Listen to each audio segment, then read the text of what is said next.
자, 이제 사강 시작하겠습니다. 사강은 조묘자 회복자 관계, 이것도 해마다 시험에 나오고 있습니다. 이 주제를 보겠습니다. 자, 먼저 이게 201조부터 203조 세 가지인데 이 세 가지 조문은 꼭 외우셔야 됩니다. 자, 먼저 이 세 가지는 먼저 적용 범위가 있는데 이 세 가지는 회복자가 현재 소유자가 조묘자는 본권이 없습니다. 조묘할 권리가 없는 거죠. 이 본권 없는 조묘자에게 내 물건 돌려달라고 물권적 반환 청구할 때 적용됩니다. 따라서 본권이 있는 조묘자가 있다면 이자에게 물권적 반환 청구할 때는 이 세 가지 조문 적용되지 않습니다. 이건 본권 없는 조묘자에게만 적용됩니다. 예를 들면 임차인 본권이 있죠. 정당하게 빌렸잖아요. 임차인은 임대차의 규정이 따로 있죠. 굳이 이걸 적용할 필요 없습니다. 다음 전세권자도 정당하게 빌렸죠. 본권이 있잖아요. 전세권자도 전세권의 규정이 따로 있습니다. 이 세 가지를 적용할 필요가 없죠. 이 세 가지는 이처럼 본권 없는 조묘자에게만 적용됩니다. 그리고 물권적 반환 청구할 때 적용되죠. 그래서 이 초록색 세 가지를 반드시 외우세요. 이건 회복자가 본권 없는 조묘자에게 물권적 반환 청구할 때 적용된다. 이 적용 범위가 일단 중요합니다. 자, 예를 들어서 갑소유 부동산 있는데 이걸 친척을이 등기를 위조해서 이전 등기하면 이건 무효가 되죠. 무효가 되는데 소유자인 양 병에게 매매하고 다시 등기를 넘깁니다. 그럼 병이 만약에 선이라면 소유권 취득합니까? 그래도 소유권 취득할 수 없죠. 조묘하더라도 이건 본권이 없는 거죠. 그래서 얘는 무효고 현재 본권 없습니다. 그러니까 병은 일단 본권이 조묘할 정당한 권리인데 일단 소유권 없죠. 물 소유자 아니라 갑이 본권자인데 갑에게 빌린 이런 권리도 없죠. 그러니까 이제 병은 본권 없이 조묘합니다. 내 병이 그거 알고 샀을까요? 모릅니다. 몰라요. 선인데 돈 주고 샀으니까 자주가 되는 거죠. 이처럼 선의자주란 절대 소유자 아닙니다. 절대 소유자인데 그 사실을 모르고 돈 주고 샀죠. 그래서 자기는 절대 소유자인데 이 사실을 모르고 자기를 소유자라고 굳게 착각하는 자, 그 자가 선의자주입니다. 그래서 병은 이게 주택이라면 지금 자기 집으로 알고 살고 있어요. 자기 집으로. 근데 갑이 3년 후에 와봤더니 이상한 사람이 살고 있어요. 그래서 야, 내 집이니까 나가. 내 집 돌려달라고 반환 청구합니다. 이때 이제 현재 소유자 갑이 병은 3년간 본권 없이 사용했죠. 본권 없는 조묘자에게 물건 돌려달라고 반환 청구하죠. 이때 201조부터 203조가 적용됩니다. 그럼 병은 결국 갑집을 3년간 살았죠. 그럼 병은 나가야 될 텐데 갑집을 3년 살았으니까 병은 갑에게 3년간 월세를 줘야 될까요? 그게 문제됩니다. 두 번째, 병이 만약에 주택을 멸실을 훼손시켰다. 그럼 얼마만큼 고쳐주는가? 세 번째, 병이 주택에 피로비나 유익비를 지출했다면 받을 수 있는가? 크게 그 세 가지가 문제됩니다. 그 세 가지를 201조부터 203조에 규정한 겁니다. 일단 병은 나갑니다. 나갈 때 자, 201조에서 병이 이제 나갈 때 병이 선의조묘자라면 그동안 과실을 조묘자 병이 취득합니다. 그래서 3년간 사용이익을 조묘자가 취득하죠. 따라서 갑이 3년간 월세 못 받는 손해입었더라도 조묘자 병은 부당이득 의무가 없습니다. 법에서 당신이 뭐고 그랬거든요. 갑은 억울하면 을잡아세계라고 병에게는 받지 마 이겁니다. 그리고 좀 이따 203조에서 조묘자 병이 과실을 취득했다면 그때는 통상피로비는 청구할 수 없다고 203조에 나옵니다. 이제 한편 만약에 병이 조묘자가 악이었다. 무등을 다 알았죠. 그때는 소유자 갑에게 과실을 반환해야 됩니다. 이 선일 때만 과실을 취득합니다. 따라서 조묘자는 본권 없죠. 그때 나갈 때 과실 취득을 물어보면 자주 보지 않습니다.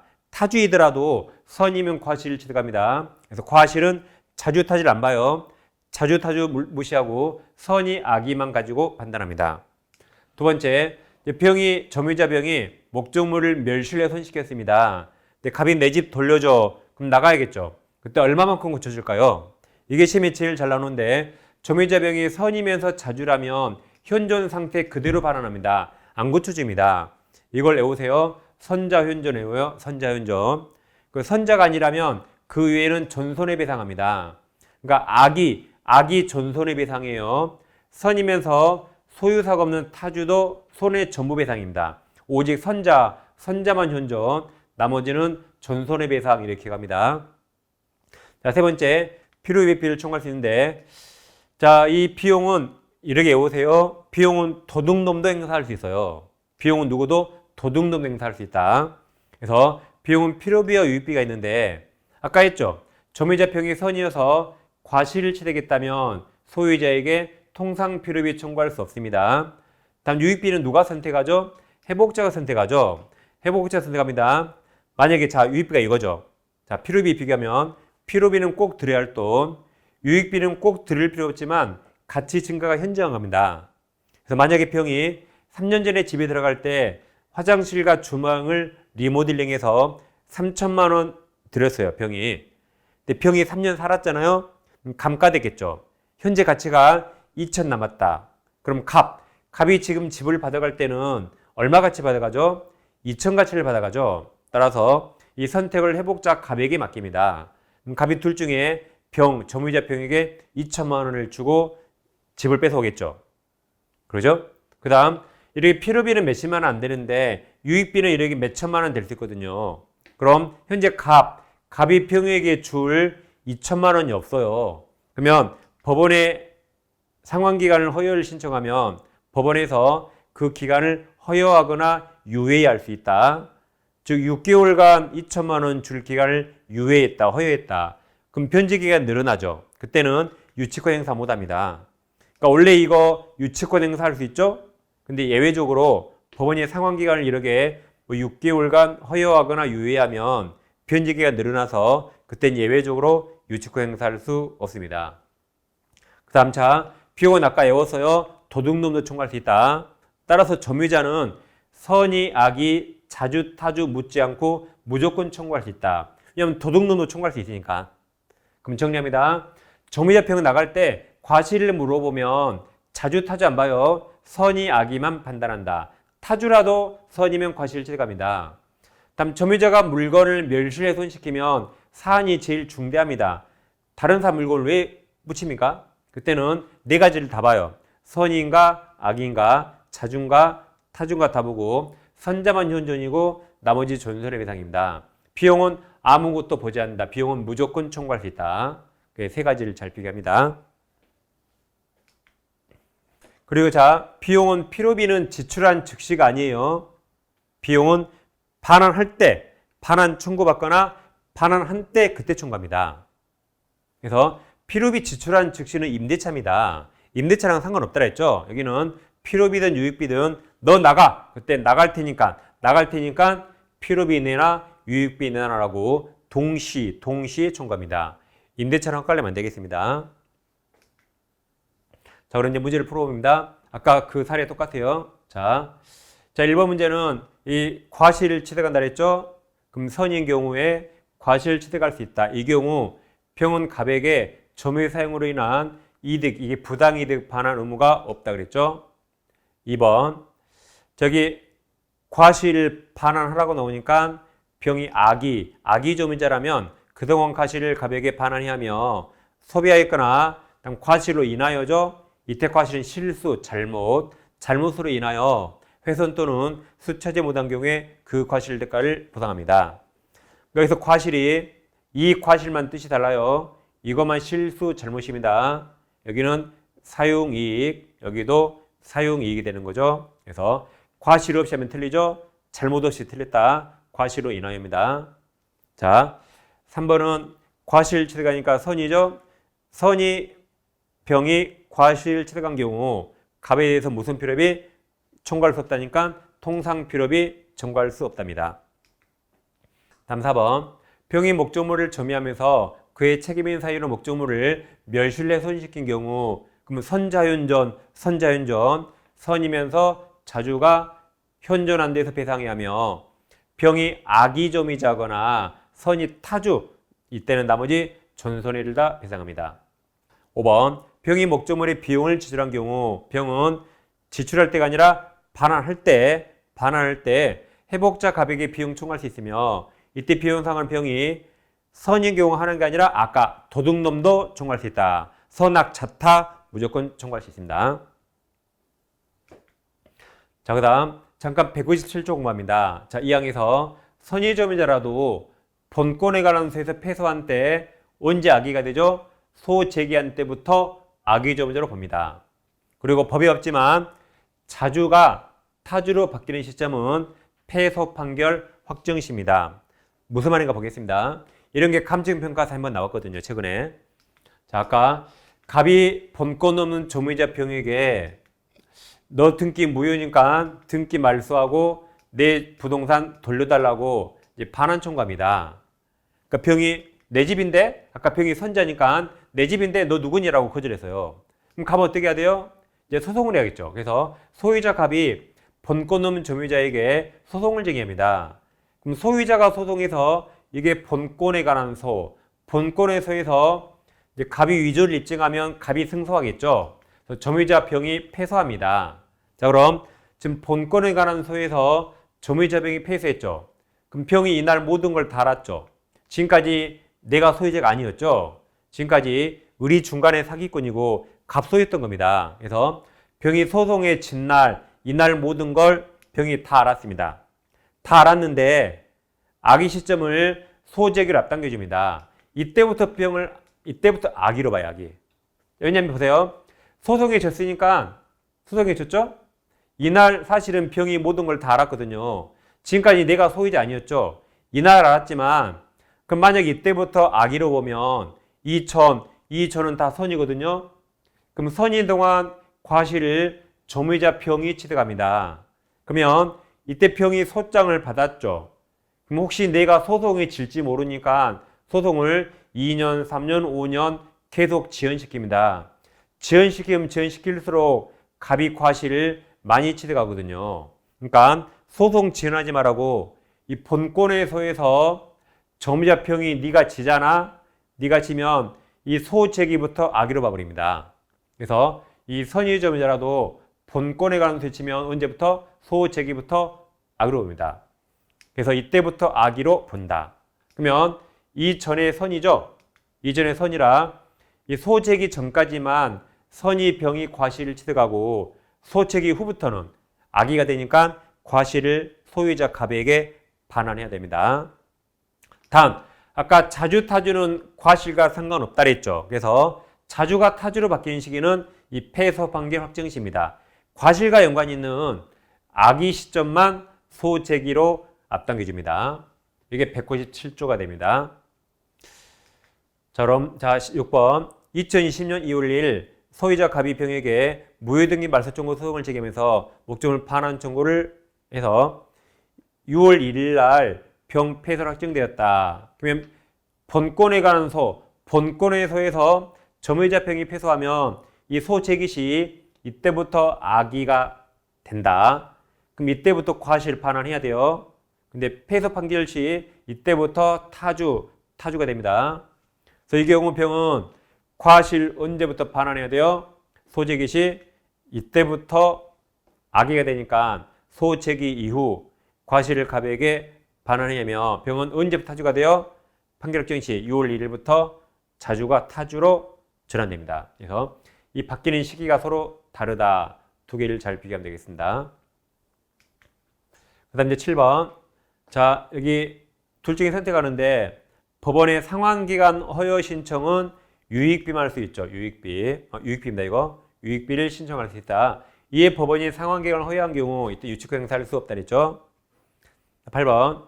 8번은 자, 이 말이 중요해요. 이 가액 증가가 현존한 때 하나요. 이 말은 유익비만 나옵니다. 유익비. 필요비는 가액 증가가 없더라도 청구할 수 있는데 유익비만 이 현존해야 돼요. 그 다음 회복자 갑 선택에 따라 청구한다 그랬죠.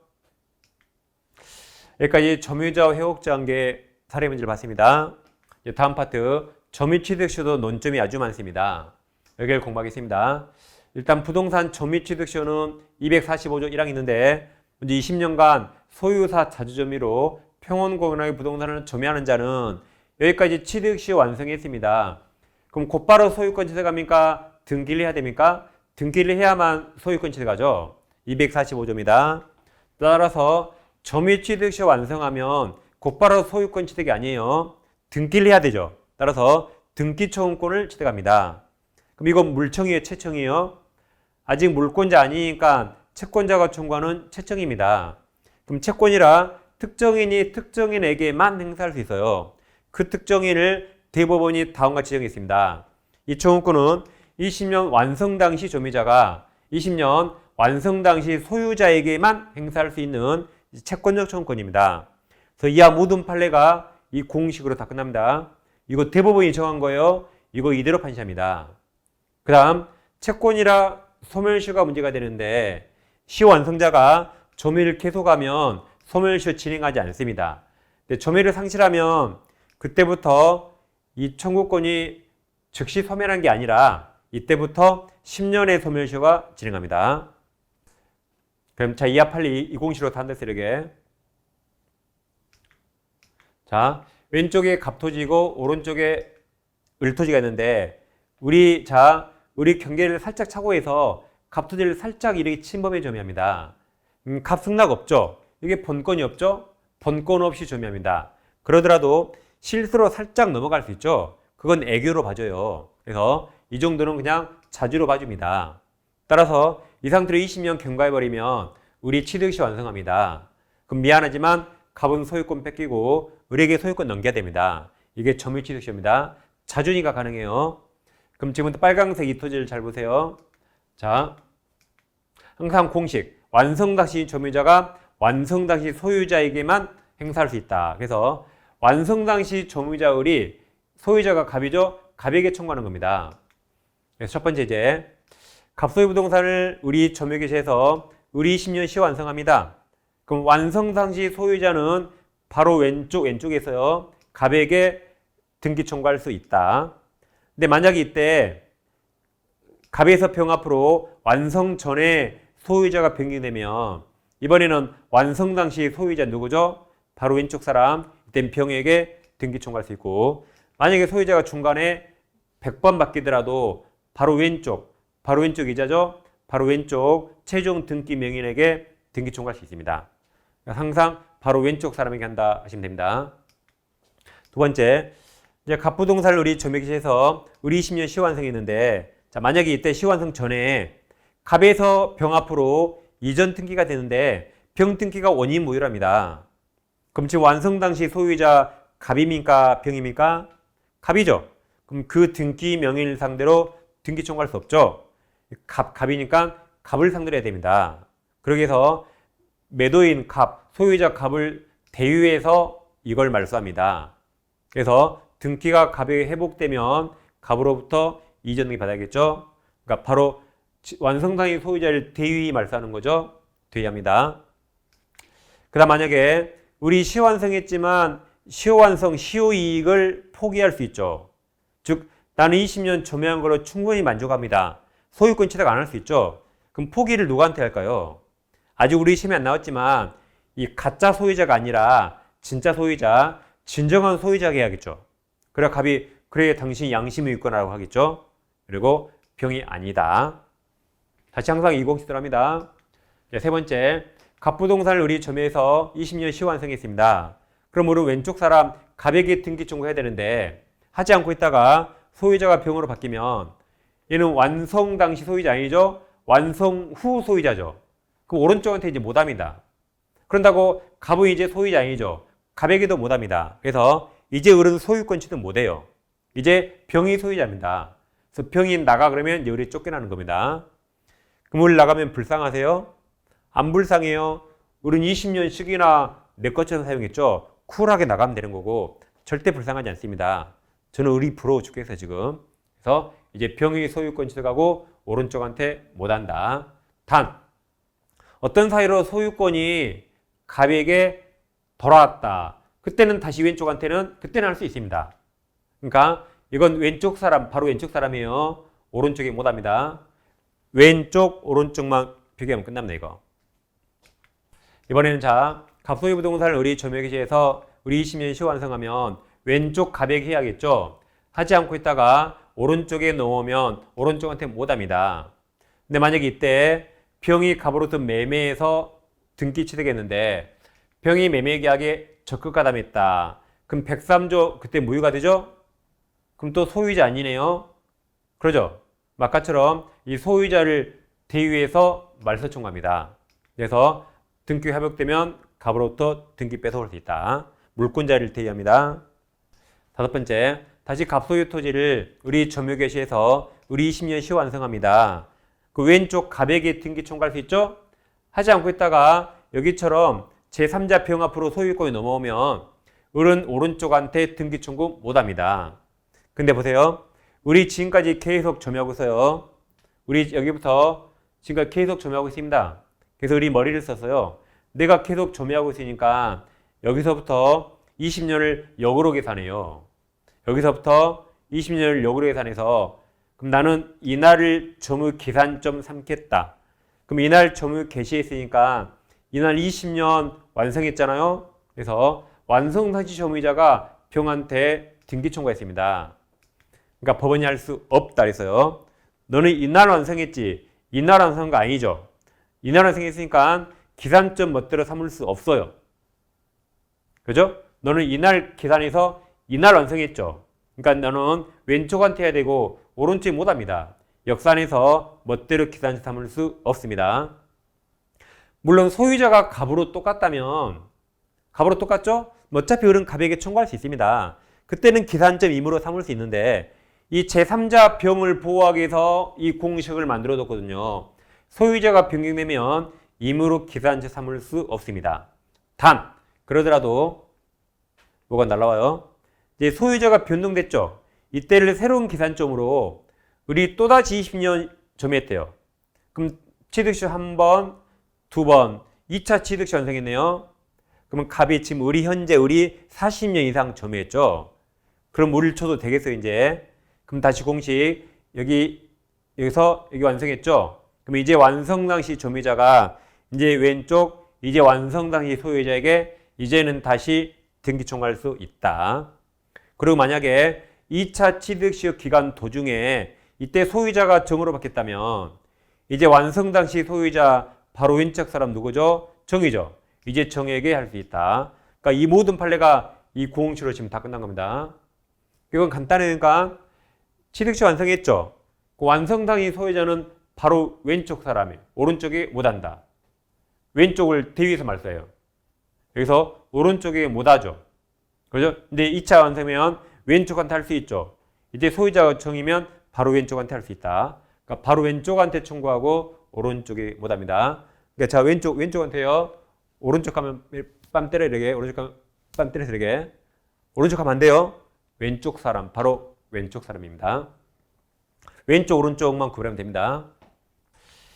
다음 이제 6번째로 자 다시 갑소유 부동산을 을이 점유 개시해서 20년 시효완성했는데 그럼 현재 을은 갑에게 등기 청구권이 있고 갑은 을에게 등기할 의무자, 등기 의무자입니다. 근데 병에게 넘어오면 자 오른쪽한테 못한다 그랬는데 자 내 을이 봤을 때 내 등기 의무자가 병에게 파는 바람에 이제 을은 소유권 취득할 수 없는 손해가 생겼어요.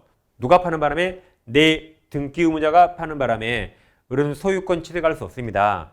그럼 갑은 을에게 책임져야 할까요? 원칙함은 책임지지 않습니다. 왜냐하면 보세요. 자, 우리 갑토지를 살짝 침범했죠. 그 사실을 갑이 알았을까요? 몰랐겠죠. 알았다면 진작 추산했을 겁니다. 그럼 을은 이 사실을 알았을까요? 을도 몰라요. 을이 알고 침범하면 악의 무단점이고 타주입니다. 타주면 절대 취득시 못합니다. 둘 다 몰랐던 겁니다. 싸디산 땅이라 둘 다 관심도 없고 둘 다 몰라요. 그리고 20년 지났는데 갑자기 이쪽이 엄청나게 개발이 됩니다. 땅값이 수십 배 뛰어요. 그때 측량하니까 그때나 알게 됐을 겁니다. 따라서 갑도 몰랐겠죠?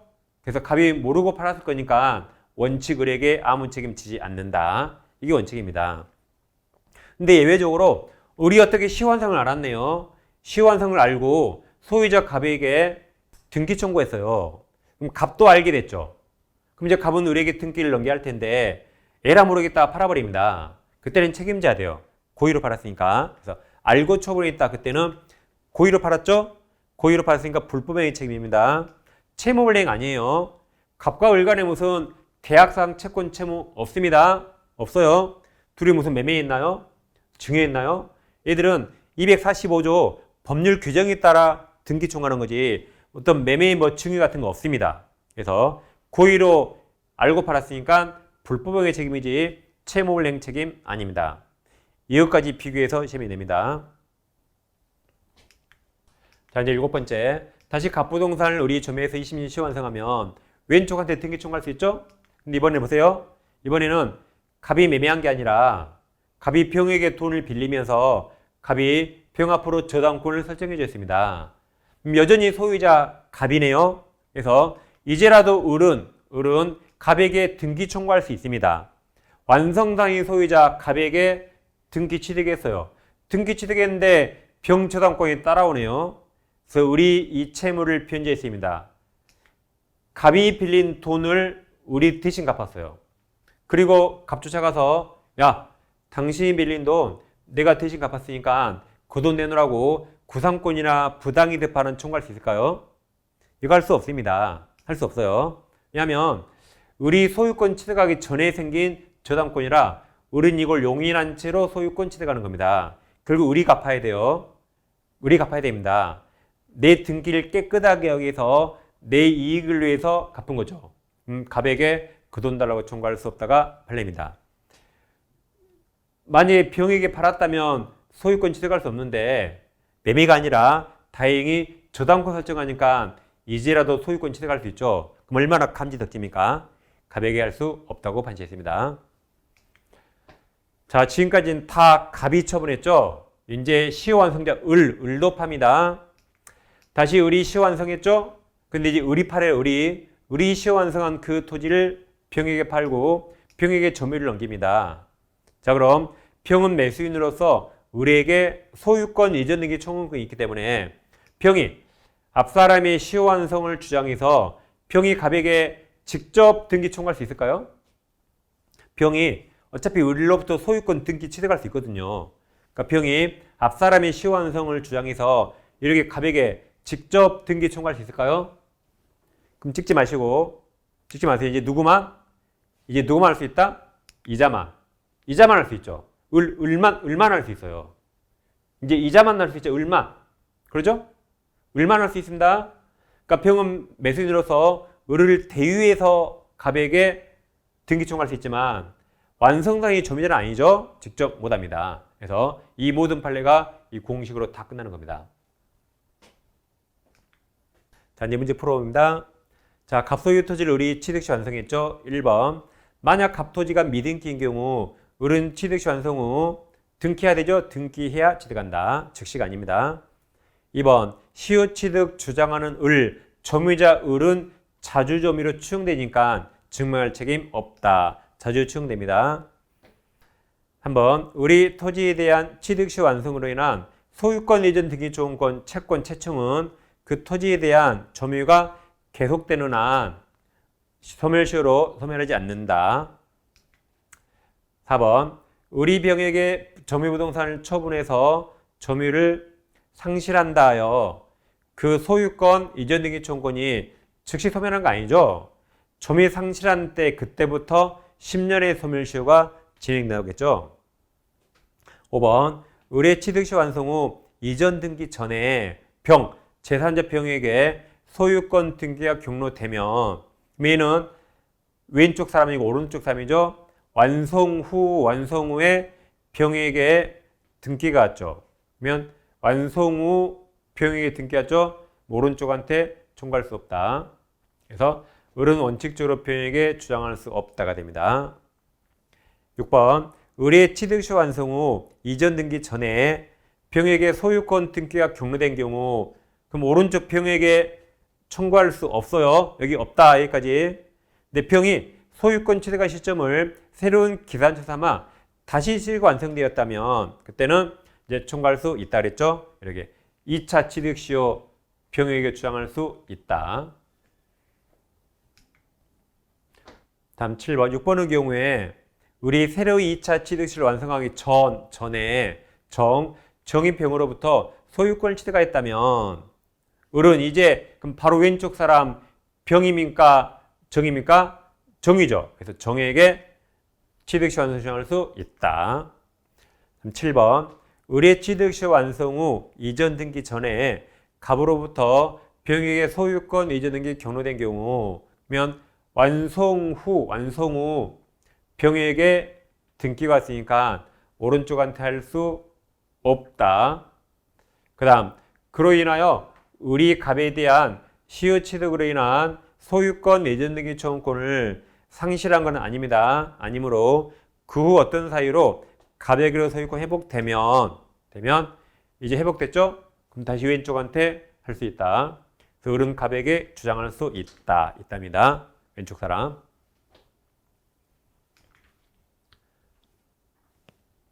자, 9번. 만약 을이 시효 완성 당시 잘 보세요. 갑명의 소유권 등기가 보세요. 그럼 여기 시효 완성 당시 이걸 갑이라면 만약에 A에서 갑으로 왔다. 갑명의 등기가 무효래요, 무효. 그래서 갑명의 등기가 무효라면 원칙적으로 갑은 이게 갑이에요, 갑은 시효 완성을 원인으로 한 소유권 이해등기 청구 상대방이 될 수 없다. 아까 그 그림 그대로 잡은 겁니다, 일부러. 이게 여기가 갑이란 말은 여기가 A에서 갑으로 왔다면 갑을 상대로 못한단 말입니다. A를 대위해서 말쓰란 말이죠. 일부러 아까 그 봤던 문제 그대로 심한 겁니다, 제가. 10번. 만약 을이 시효 완성 당시 갑명의 소유권 등기가 무효인 경우 을은 아까 소유자를 대위한다 그랬죠? 그러니까 A라면 A를 대위해서 말소한다.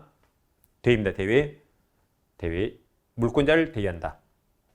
그 다음 11번. 만약 을이 시효 완성 시 갑명의 소유권 등기가 무효인 경우 을이 시효 이익을 포기한대요. 가짜 소유자가 아니라 진짜 소유자에게 포기하라 그랬죠? 그래 효력이 생깁니다. 다음 12번. 을이 시효 완성 후 갑이 병에게 당의 토지를 매도하여 소유권 이전 등기 마친 경우 을은 원칙적으로 갑은 원칙 아무 책임 없다 그랬죠? 불법행위 원인으로 손해배상 청구할 수 없답니다. 13번. 자, 시효 완성자 을이 갑에게 취득시효를 주장했네요. 주장하면서 소유권 이전 등기 청구 소송을 제기해서 그에 관한 입증까지 마친 후 갑은 을에게 등기를 넘겨야겠죠? 근데 갑이 알고도 부동산을 병에게 처분해서 소유권 등기를 넘겨줌으로써 을이 이제 손해 입었다면 그럼 알고도 고의로 팔았죠. 이제 무슨 책임? 불법행위 책임이 인정된다. 그러니까 원칙 아무 책임 없는데 이렇게 취득시효를 을이 주장했죠. 알고도 팔았죠? 그때 예외적으로 불법행위 책임 진다. 원칙과 예외가 됩니다. 14번. 을이 등기하기 전에 갑이 토지의 저당권을 설정하였고 여기죠? 을이 등기하기 전에 시효 완성 후 저당권을 설정하였고 등기를 마친 이제 을이 피담보 채무를 변제한 경우 갑에게 구상권이나 부당이득 발언 청구할 수 없다고 했습니다. 이 사건 7번 사건이죠. 자, 다음 이제 아주 중요하고 아주 어려운 게 남았는데 이 두 개를 명확히 비교해야 됩니다. 자, 여기 둘 다 소유권 이전 등기 청구는 다 채권 채청이죠. 여기도 소유권 이전 등기 청구 다 채권 채청인데 발생 원인이 여기는 매매로 취득했고 여기는 취득시 완성 이게 다릅니다. 이거 두 개를 명확히 비교해야 됩니다. 이건 우리가 전인에 공부한 중간 생략 등기 생각하세요. 자, 갑부동산을 을과 매매했는데 을이 미등기로 다시 병에게 전매해서 병 앞으로 등기 안 했습니다. 이때 을은 등기청구권 채권이죠. 마찬가지 병도 등기청구권 채청이 됩니다. 채권. 이때 병이 어떨 때 갑에게 직접 청구할 수 있다 그랬죠. 3자 간 전원 합의가 있을 때 병이 직접 을에게 청구할 수 있습니다. 자, 그럼 보세요. 을이 갑에게 갖는 권리가 채권 채청이죠. 을이 갑에게 갖는 등기청구권이 이게 채권입니다. 근데 을이 그 채권을 병에게 양도합니다. 양도해요. 그 사실을 내 채무자 갑에게 통지했어요. 그럼 병이 을에게 직접 등기 청구할 수 있습니까? 못한다 그랬죠. 지금 병 앞으로 등기해서 안 했어요. 등기 안 했죠. 그러면 병이 갑에게 직접 청구를 하면 반드시 갑을 병 동의 합의가 있어야 돼요. 그래서 갑에 대한 통지만으로는 갑동의 없죠. 갑승낙 없죠. 통지만으로는 직접 못한다. 뭐가 있어야 한다? 갑의 동의가 있어야 되고 통지만으로 직접 못한다고 했습니다. 이게 아까 우리가 공부한 매매로 인한 소유권 이전 등기 청구 양도입니다. 잘 보세요. 한번 이렇게 보세요. 자, 갑이 부동산을 을에게 매매했죠. 갑남이 을려가 예뻐서 을려가 너무 마음에 들어요. 일부러 을녀에게 판 거예요. 가격도 한 5천만 원 깎아줬어요. 일부러. 을과 인연을 맺으려고. 그럼 자, 갑은 을에게 등기 청구를 받기를 원하겠죠? 을이 연락 와야 을을 만날 거 아니에요. 그렇죠? 갑은 을과 뭔가 인연을 쌓으려고 을에게 판 건데 을이 갑동의 없이 조폭에게 등기 청구를 양도해서 조폭이 갑에게 등기 청구하면 얼마나 황당하겠습니까? 그러죠? 갑은 을녀에게 뭘 받으려고 팔았는데 조폭이 청구하면 어떡합니까? 이건 못합니다. 갑동이 없는 한 조폭한테 청구받을 수 없어요. 갑은 을 보고 팔았으니까. 둘이 신뢰관계 있죠. 애정관계, 신뢰관계. 그래서 이때는 이 채권을 양도하려면 승낙이 있어야 돼요. 없으면 못합니다. 근데 여기는 달라요. 취득시 완성은 20년간 서로 얼굴 본 적 없거든요. 다릅니다. 그래서 갑수의 부동산을 우리 20년간 취득시 완성했다. 그럼 20년간 얼굴 본 적 없죠? 그래서 등기 안 하면 등기 청구에서 채청이 되는데 여기는 다릅니다. 그래서 우리 갑에게 취득시 완성으로 일어난 등기초음권 채권이 있죠. 이걸 병한테 양도합니다. 그때는 갑에게 통지만 하면 양수인평이 직접 일에게 청구할 수 있어요. 왜 그런다고요? 여기 20년간 얼굴 본 적 없죠? 신뢰관계나 애정관계 아무것도 없어요. 그러니까 갑은 누구에게 청구받든 크게 상관없어요. 크게. 얼굴 본 적 없으니까. 근데 여기는 갑이 얼굴 봤죠. 을녀가 마음에 들어서 특별히 을에게 팔았잖아요. 왜? 을에게 뭔가를 청구받으려고. 근데 갑동의 없이 조폭이 청구하면 안 되겠죠. 그렇죠? 이런 차이가 있습니다. 그래서 여기는 아무런 신뢰관계 없고 여기는 신뢰관계나 애정관계 그런 게 있는 겁니다. 서로 달라요. 판시합니다. 자, 그럼 이제 15번. 을은 취득시 완성으로 인한, 자, 매매입니까? 취득시입니까? 취득시 완성 동그라미. 그럼 둘이 얼굴 본 적 없다. 취득시 완성으로 인한 소유권 내지 등의 청구권을 채무자 갑 동의가 없어도 제3자 병에게 양도할 수 있다 그랬죠? 매매가 아니에요. 취득시 완성입니다.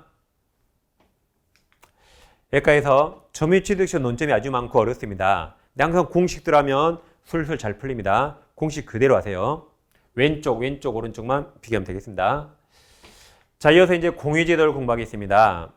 뭐 당연히 그다 해마다 시면 나눈 거죠. 일단 공유는 내 것과 우리 것이 있는데 내 것 지분은 내 마음대로 처분할 수 있죠. 다른 공유자 동의 필요 없습니다. 근데 공유는 우리 거라 일단 처분이란 소유권을 양도하거나 뭐 저당권 설정한다, 지분을 포기한다 이런 거 말하죠. 공유 지분은 자유롭게 할 수 있습니다. 근데 공유물은 다릅니다. 일단 보존행위는 공유자가 각자 단독 할 수 있어요. 근데 관리행위는 지분 과반수 얻어야 되죠. 그래서 관리란 공유물을 어떻게 사용할 것인가 사용 방법을 결정하는 겁니다. 임대차 하자, 임대차를 해지하자, 우리가 사용하자. 그건 중요하니까 지분 과반수로 정하고 마지막 처분 변경은 전원동의 얻어야 됩니다. 자, 그럼 처분 변경 판례를 먼저 보겠습니다. 갑과 을이 공유합니다. 갑 지분 3분의 2, 을 3분의 1.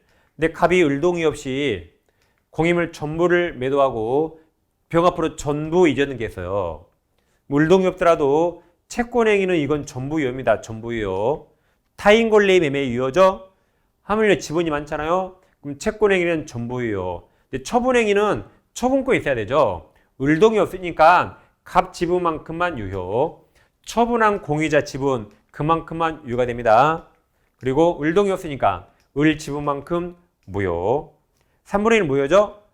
이만큼 유효입니다. 따라서 을은 직접 전부 말소 청구할 수 없는 거죠. 3분의 2 유효가 됩니다. 다음 관리가 시험에 제일 많이 나오는데 다시 갑과 을이 공유합니다. 갑 지분 3분의 2, 을 지분 3분의 1. 여기서 갑이 을 동의 없이 공유물 전부나 특정 부분을 병의 임대차에서 여기 전부 임대라 해보세요. 병이 전부 점유합니다. 그럼 병은 과반수 동의 얻었기 때문에 전부적법입니다. 그럼 병은 을 얼굴 알아요? 몰라요? 을 얼굴 모르죠? 병의 임대인은 갑입니다. 병은 갑에게만 인사해요. 월세 차임도 갑에게만 줍니다. 을은 얼굴 모르니까 을은 병에게 어떠한 청구도 못해요. 내 동의 없으니까 나가라고 인도 청구나 점유배제 청구할 수 없고 근데 지분만큼 월세 달라고 부당이득 반환 청구할 수 없습니다. 왜 그래요? 병은 을 얼굴 모르니까. 병은 갑에게만 월세 줬죠. 그럼 을은 병이 아니라 갑에게 차임 상당의 부당이득 반환 청구하면 됩니다. 그리고 병 얼굴 모르니까 병한테 하지마입니다. 이제 보증행위는 자, 갑을병이 공유하면 되려게. 근데 여긴 제3자가 침해합니다. 공유자가 아니라 제3자가 불법 점유하고 전부 무효된 게 있다면 우리 소유권 지켜야겠죠? 그럼 보증행위는 각자 단독 가능합니다.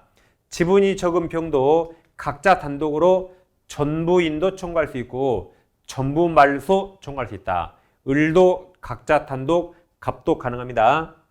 근데 제3자가 점유하니까 손해가 생기죠. 그럼 손해나 부당이득 반환 청구는 돈이거든요. 그럼 돈이 있고 지분이죠. 그래서 이거 돈을 청구하는 건 지분 비율 한도만 가능합니다. 이 보증행위가 전부예요. 이건 돈 달란 거지 보증행위 아니죠. 그럼 자기 지분만큼만 가능합니다. 잘 비교하세요. 다음 이번에는 갑을병이 다시 공유하는데 방금은 제3자가 침해했죠. 이제 보세요. 이 소수 지분권자가 과반수 동의 없이 점유합니다. 과반수 동의 없이. 그럼 이거 전부 위법이에요? 아니면 7분의 2만큼 적법이에요? 전부 위법합니다. 지분만큼 마음대로 사용한 거 아니에요. 지분만큼 마음대로 사용한 거 아닙니다. 공임을 눈꽃만큼 사용해도 무조건 과반수 동의여야 돼요. 왜냐하면 과반수가 전부를 제3자에게 임대차 있는데 우리 7분의 2 사용한다면 임대 못하는 거죠. 그래서 지분만큼 마음대로 사용한 거 아닙니다. 따라서 이건 전부 위법이에요. 그럼 여기서 이제 잘 보세요. 갑이 아니라 이 또 다른 소수 지분권자가 전부 위법하니까 그럼 전부 인도 청구할 수 있는가? 과거에 있다 그랬거든요. 근데 작년에 없다고 판례가 바뀌었습니다. 그리고 시험에 나왔어요. 니도 소수니까, 니도 소수죠? 소수 지분권자가 전부 인도 청구는 너무 과합니다. 오버하지 마. 대신 너는 지상물을 없애달라고 방해 폐지에 청구하면 충분히 보대요. 니도 소수니까 물권 요청권, 방해 폐지 청구권 행사하면 되고 전부 인도 청구는 과하다고 판례가 바뀐 겁니다. 그래서 제3자가 침해한 거와 공유자 중 1인이 침해한 거 서로 다릅니다. 자, 문제를 풀어봅니다. 자, 갑 동그라미 7분의 4 동그라미 과반수, 을은 7분의 2, 병이 7분의 1입니다. 1번 을은 소수 지분권자죠. 을이 다른 공유자 동의 없이, 즉 과반수 동의 없이 공유민을 전부 또는 일부를 독점적으로 점유하여 다른 공유자 지분권에 기초한 사용소유권을 침해하는 경우 또 다른 소수 지분권자 병은 공유민을 보존행위로 그러니까 공유민 인도 청구할 수 없다 그랬죠? 근데 없으나입니까? 없으면입니까? 여기 214조에 따른 방해배 청구 행사할 수 있다니까 있다죠? 없으며가 아니라 없으나 그러나 있다 해야겠죠. 없으나 있다가 맞습니다. 2번 갑이 을병 동의 없이 X토지 특정 부분이든 전부든 배타적 점유할 수 있죠. 과반수권자가 관리행위 마음대로 청할 수 있죠. 점유하고 있는 경우 을과 병은 갑에 대해서 공유물 반환 청구할 수 없고, 왜냐하면 갑이 마음대로 관리할 수 있거든요. 대신 을병은 자기 지분 비율로 사용이익 달라고 부당이득 반환 청구하면 되겠죠. 그리고 반환 청구는 못합니다. 한번 제3자 정이 X토지를 무단으로 점유하면서 무효등기를 경락한 경우 갑을병은 공유물 보존행위로 각자 단독으로 공유물 전부죠? 인도 청구니까 보존행위 전부 인도 청구할 수 있고 각자 단독으로 전부 등기 말소 청구할 수 있다. 한편 손해배상은 돈이라 이게 각자 지분 범위 내였죠? 세 개를 잘 비교하세요. 4번 갑 과반수죠? 과반수 갑이 을병 동의 없이 X토지 전부를 임대차 한 경우 그럼 적법이죠. 과반수가 있으니까 적법. 그럼 을 또는 병 이 소수 지분권자는 임차인 청에게 어떠한 청구도 못한다 했어요.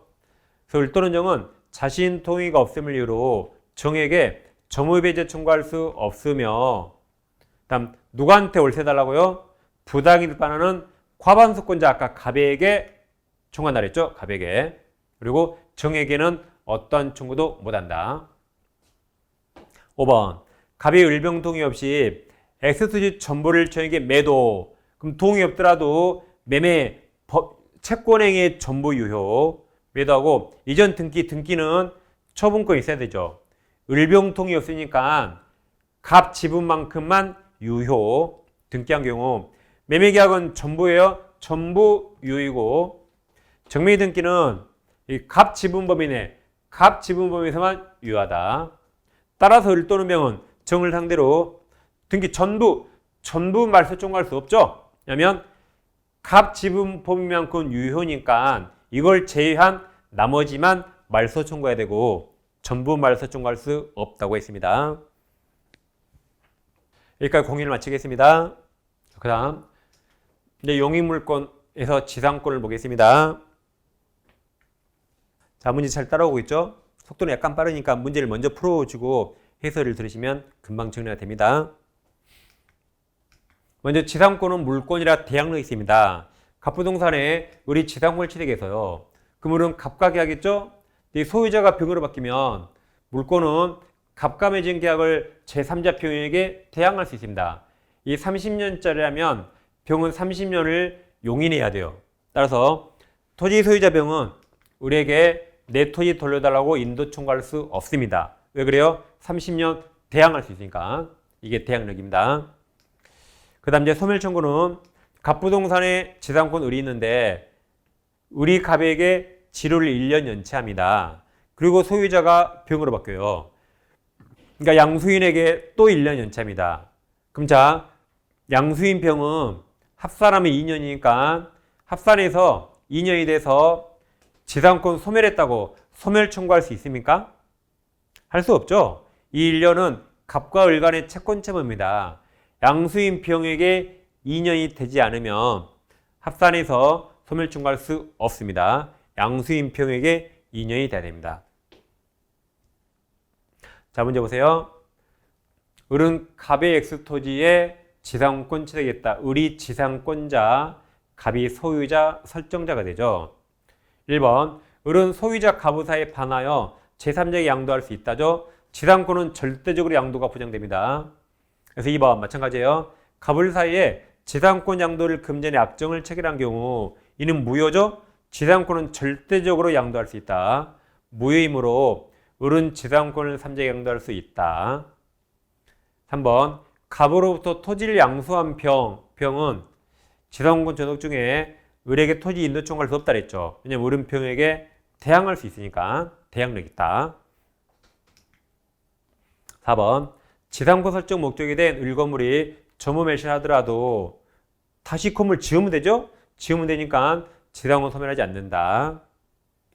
5번 아까 법정지상권을 했습니다. 법정지상권에서 건물과 지상권 따로따로 양도할 수 있다고 전 시간에 공부했어요. 자, 5번 을은 갑의 X토지에 신축한 건물 소유권 유보가 남겨두고 을에게 남겨두고 지상권만 양도할 수 있으며 또 지상권을 유보 남겨둔 채 건물 소유권만 양도할 수 있다 해서 따로따로 양도할 수 있다고 했습니다. 6번 갑의 X토지 양수한 병은 을의 갑에 대한 지료 연체액을 합산해서 2년 지료가 되더라도 연체되더라도 을의 양수인 병에 대한 연체기한이 2년이 되지 않는다면 소멸 청구할 수 없다고 했습니다. 양수인 병에게 2년이 돼야 돼요. 다음 자 소멸 청구의 사실 갑부동산에 지상권 을이 있는데 1-1하고 저당권 병이 있습니다. 그럼 을이 병에게 돈 빌리고 저당권 객체가 지상권입니다. 근데 을이 갑에게 2년 연체합니다. 그럼 이거 소멸되겠죠. 그러면 소멸되면 저당권자에게 통지를 해야 돼요. 통지하면 보세요. 이게 소멸되면 병은 저당권 목적을 상실하게 되니까 병은 다른 담보를 요구해야 됩니다. 다시 저당권 목적물인 지상권이 없어지게 되니까 병은 을에게 다른 담보를 요구해야 돼요. 그 시간을 줘야겠죠? 그래서 병에게 통지하고 즉시가 아니라 상당 기간 경과 후 지상권 소멸합니다. 즉시 X. 다른 담보를 요구할 시간을 보장해 줘야겠죠? 그래 저당권자가 손해보지 않습니다. 자, 문제 봅니다. 7번. 저 지금 갑토지의 을이 지상권 취득해서 을 지상권자. 7번. 을이 병에게 지상권을 목적으로 하는 저당권을 설정한 경우 지료연체를 원인으로 하는 갑의 지상권 소멸 청구는 저당권자 병에게 통지하는 아까 상당 기간이죠? 상당한 경과와 효력이 생긴다. 8번. 지상권이 유상인 경우 갑은 지금 갑과 을이 계약 당사자죠?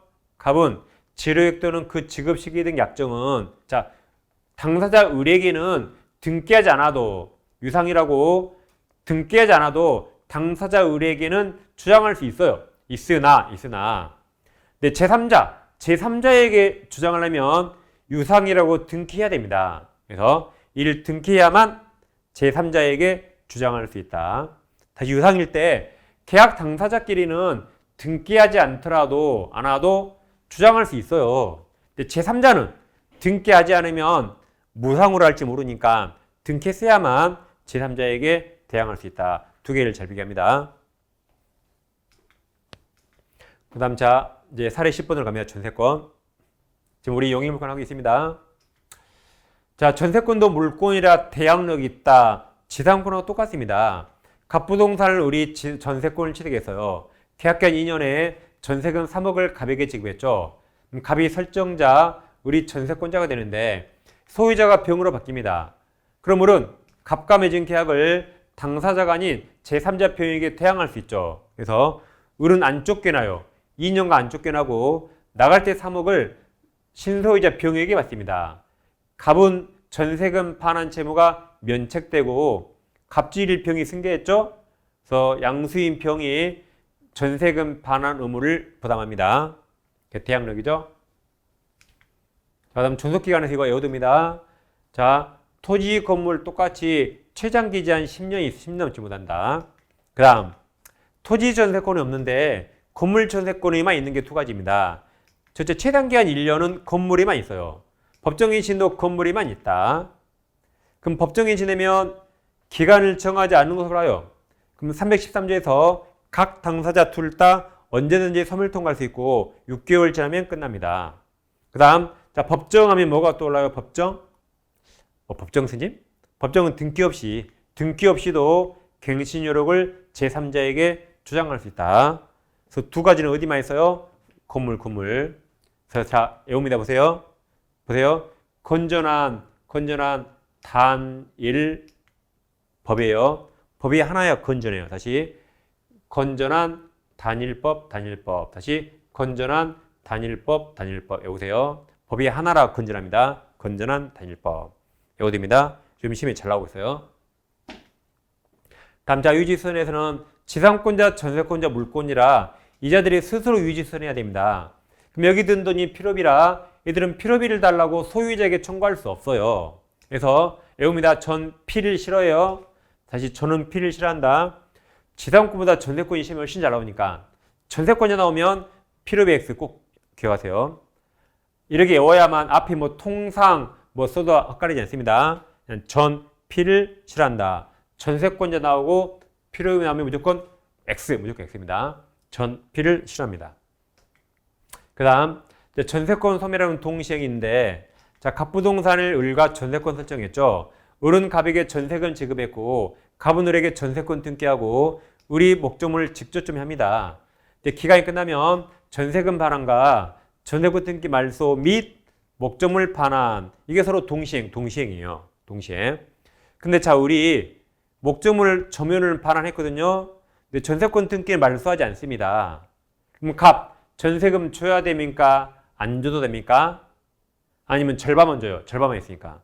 안 줘도 되죠. 이거 두 가지와 이게 동시행이라 둘 중에 하나 안 했죠. 그럼 갑은 전세금 안 줘도 돼요. 그럼 전세금에서 이자 계속 생기죠. 당연히 갑이 취득합니다. 전세금 안 줘도 돼요. 이자 취득에도 부당이득이 아닙니다. 갑이 취득할 수 있으니까 갑. 그 다음 건물 일부 전세권자는 건물 전부에 대해서 전세권에 의해서 전부를 경매 신청할 수 없습니다.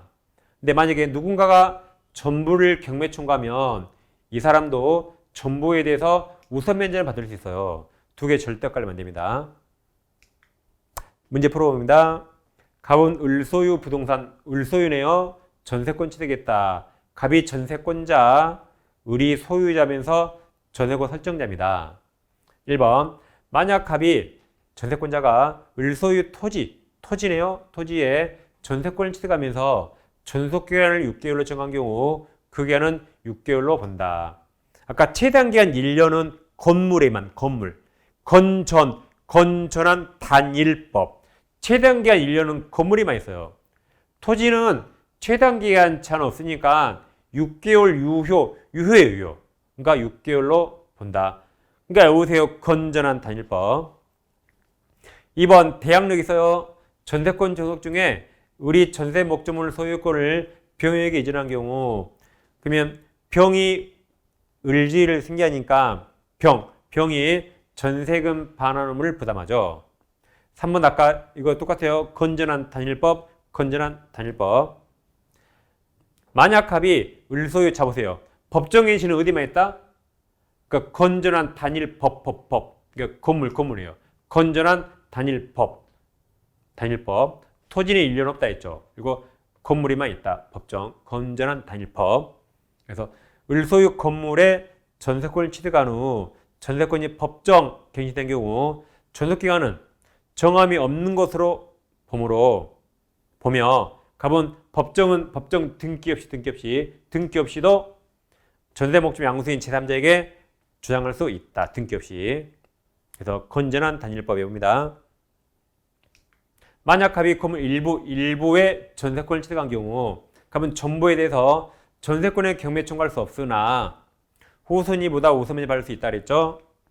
그 다음 설정행위를 금지하지 않으면 갑은 전세금 타인에 양도할 수 있다. 근데 설정행위를 금지하면 그때는 양도할 수 없다죠. 다음 자 누가 목적물 현상 유지해야 돼요?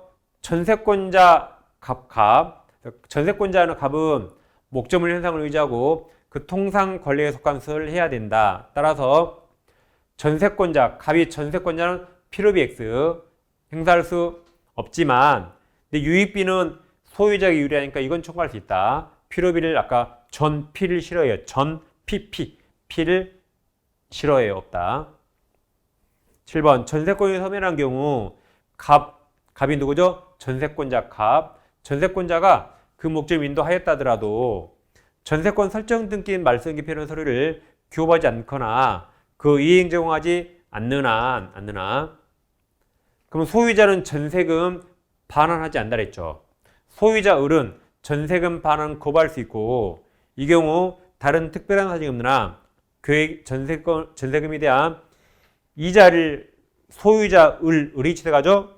그래서 이자 상당액의 이득을 법률상 원인 없이 얻는다고 할 수 없다. 즉 부당이득 아니다 그랬죠. 아니다.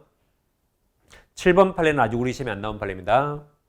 8번 갑이 전세권을 목적으로 한 저당권을 병에게 설정한 경우 자 저당권자 병은 전세권인 전속기간이 만료되면 아까 우리가 기피호언나 말소등기 없이 외웠어요. 다시 기피호언나 말소등기 없이 그럼 말소등기 없이 전세권이 소멸했습니다. 소멸. 그럼 더 이상 전세권 존재하지 않으니까 더 이상 존재하지 않죠? 그 자체에서 이제 실행할 수 없다. 존재하지 않으니까. 9번 합의한 전세권의 전속기간이 시작되기 전에 갑 앞으로 전세권 설정 등기가 맞춰진 경우 그러면 그 등기 누가 해줬어요? 공무원이 해줬죠. 공무원이 했으니까 일단 유효로 추정된다. 그래서 그 등기는 특별한 사정이 없는 유효로 추정해줍니다. 공무원이 알아서 해줬겠죠. 공무원. 그래서 추정해준 겁니다. 지금까지 전세권을 공부했습니다. 여기까지 4강을 마치겠습니다.